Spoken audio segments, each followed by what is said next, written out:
Good afternoon.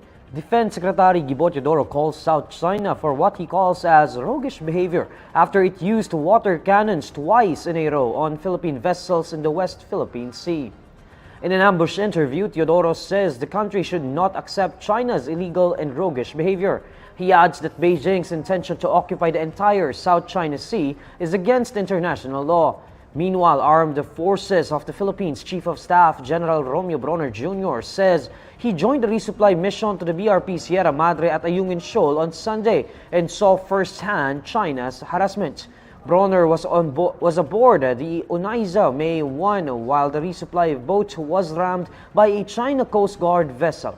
In an interview with reporters, Bronner says he got angry at China for what they did, pointing out Beijing's continued harassment of every resupply mission. Following the two separate water cannon attacks on December 9 and 10, the Philippines filed a diplomatic protest against China and summoned Chinese Ambassador to Manila, Wang Shilian.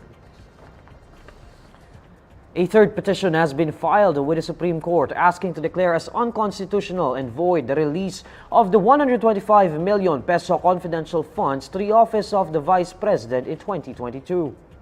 Makabayan representatives led by ACT Teachers Representative Franz Castro together with former Bayan Muna Representative Nery Colmenares filed a petition urging the Supreme Court to nullify the request, receipt, and the use of the confidential funds by the OVP led by Vice President Sara Duterte.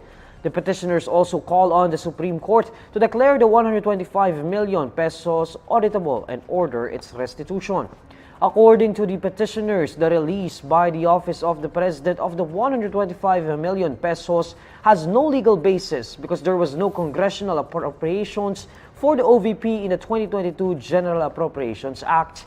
They stress that the executive branch is not authorized to pass its own budget outside of the appropriations law.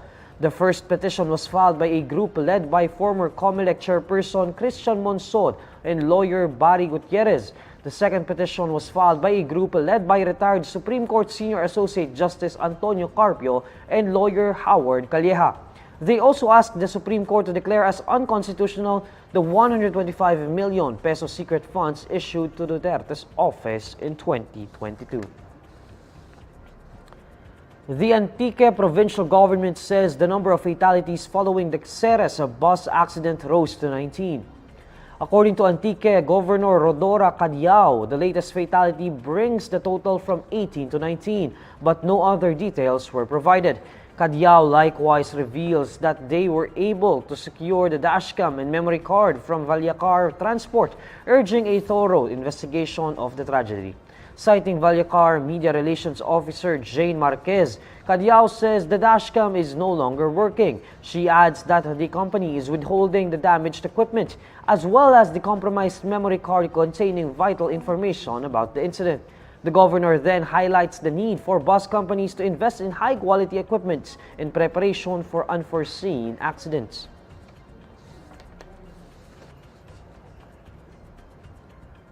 Here's the latest roundup of today's top stories.